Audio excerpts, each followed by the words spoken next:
চলো তাহলে আমরা আরেকটা সমীকরণ সমতা করি। আমাদের কাছে আরেকটা সমীকরণ আছে যেটা আমাকে সমতা করতে হবে। তাহলে আমার এই সমীকরণে আছে হচ্ছে ফেরাস সালফেট, পটাশিয়াম ডাইক্লোরাইড এবং সালফিউরিক অ্যাসিড। সালফিউরিক অ্যাসিড কি জন্য আছে? সালফিউরিক অ্যাসিড শুধুমাত্র অম্লীয় মাধ্যম বোঝানোর জন্য আছে। সালফিউরিক অ্যাসিড যে এটা এই বিক্রিয়াটা বা এই টাইট্রেশনটা যে অম্লীয় মাধ্যমে ঘটছে এটা বোঝানোর জন্য আমাদের এখানে সালফিউরিক অ্যাসিড রাখা আছে। যদি এখানে সোডিয়াম হাইড্রোক্সাইড থাকতো তাহলে আমরা বুঝতাম যে এই সমীকরণটা বা এই বিক্রিয়াটা ক্ষারীয় মাধ্যমে সংঘটিত হয়েছে। ওকে, তাহলে আমাদের কাছে প্রথমে যেটা আছে সেটা হচ্ছে ফেরাস সালফেট। ফেরাস সালফেটের মধ্যে আমরা জানি যে সালফেট এবং পটাশিয়াম ট্রাইক্লোরাইডের মধ্যে পটাশিয়াম এরা দুজন হচ্ছে দর্শক আয়ন। কি আয়ন? এরা দুজন দর্শক আয়ন। আর এখান থেকে আছে তাহলে ফেরাস সালফেট থেকে যদি সালফেট আমরা বাদ দিই, দর্শক আয়নটা যদি আমরা বাদ দিই, তাহলে আমরা পাবো এখান থেকে হচ্ছে আয়রন 2+। তাহলে আয়রন 2+ ইলেকট্রন ত্যাগ করে ওই পাশে তৈরি করবে আয়রন 3+। কয়টা ইলেকট্রন ত্যাগ করবে? একটা ইলেকট্রন ত্যাগ করবে। তাহলে এখানে ছিল আয়রন 2+, ওই পাশে হয়ে গেল ইলেকট্রন ত্যাগ করে আয়রন 3+। আমরা যদি সমতা করি, শুধু এই সমীকরণে যদি সমতা করি, তাহলে এই পাশে আয়রন 2টা, ওই পাশে এই পাশে আয়রন 1টা, ওই পাশে আয়রন 1টা। ঠিক আছে, এরপর এখান থেকে যদি আমরা পটাশিয়ামকে বাদ দিই তাহলে আমাদের কাছে থাকে হচ্ছে Cr2O7 2-। এটা এই পাশে গিয়ে কি তৈরি করবে? 2 ক্রোমিয়াম আয়ন, এবং সে এই জন্য 6টা ইলেকট্রন গ্রহণ করে। তাহলে এই হচ্ছে আমাদের এখানকার ইকুয়েশন। তাহলে আমরা যদি এইখানে সমতা করি তাহলে এখানে ক্রোমিয়াম 2টা, এখানে ক্রোমিয়াম 2টা, কোনো অসুবিধা নাই। কিন্তু এই পাশে অক্সিজেন 7টা আর ওই পাশে কোনো অক্সিজেন নাই। তাই অক্সিজেন সমতা করার কি নিয়ম? অক্সিজেন সমতা করার নিয়ম হচ্ছে যে ওই পাশে যতগুলো অক্সিজেন থাকবে ঠিক এই পাশে ততগুলো পানি নিতে হবে। তাহলে ওই পাশে যেহেতু 7টা অক্সিজেন ছিল এই জন্য এই পাশে 7টা পানি নিলাম। তো 7টা পানি নেওয়াতে কি হয় যে এই পাশেও 7টা অক্সিজেন চলে আসে। কিন্তু সমস্যা হচ্ছে যে এই পাশে 7 দুগুণে 14টা হাইড্রোজেন এক্সট্রা হয়ে গেছে। ওই জন্য ওই হাইড্রোজেন মেলানোর জন্য আমরা এই পাশে 14টা হাইড্রোজেন যোগ করে দিই। এই হচ্ছে সমতা হয়ে গেল।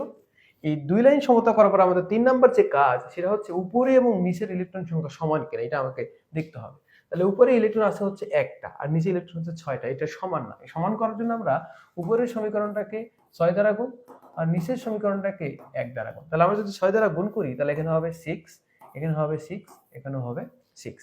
নিচে তো 1 দ্বারা গুণ করব, কোনো অসুবিধা নাই। তারপরে আমাদের কাজ হচ্ছে এটাকে যোগ করা। যোগ করলে এখানে কি থাকতেছে? যোগ করলে এখানে থাকবে 2+ Cr2O7 2-। এইটা এখানে কি থাকতেছে? এখানে থাকতেছে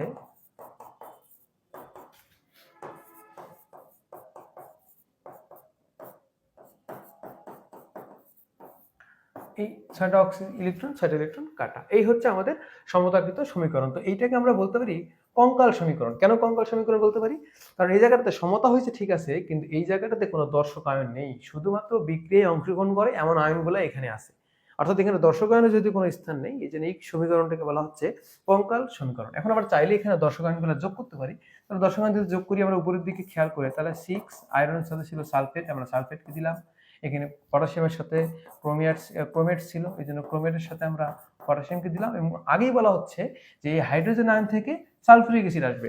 যেহেতু একটা সালফিউরিক অ্যাসিডে 2টা হাইড্রোজেন আয়ন থাকে, তার মানে 14টা হাইড্রোজেন থেকে এর অর্ধেক অর্থাৎ 7টা সালফিউরিক অ্যাসিড তৈরি হবে। তাহলে এখান থেকে তৈরি হবে 7টা সালফিউরিক অ্যাসিড।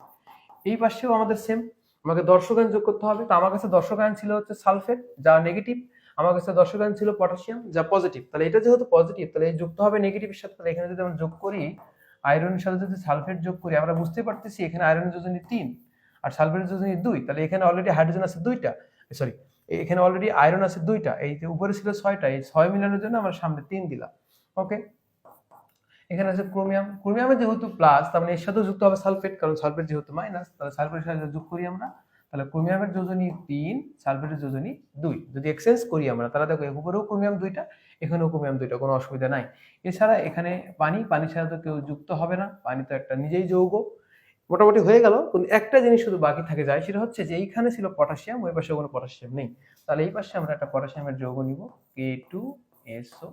তাহলে এই পাশে পটাশিয়াম 2টা, এই পাশে পটাশিয়াম 2টা। এই হচ্ছে উপরেরটা কঙ্কাল সমীকরণ যেখানে দর্শক আয়ন ছিল না, আর নিচেরটা হচ্ছে দর্শক আয়ন সহ একটা সমীকরণ। তাহলে দর্শক আয়নটা কিভাবে যোগ করব এটা আমরা বুঝাতে পারছি পজিটিভ নেগেটিভ মিলাই। যেমন এখানে আয়রন ছিল পজিটিভ, দর্শক আয়ন সালফেট ছিল নেগেটিভ, এই জন্য আয়রন সাথে সালফেটকে দিলাম।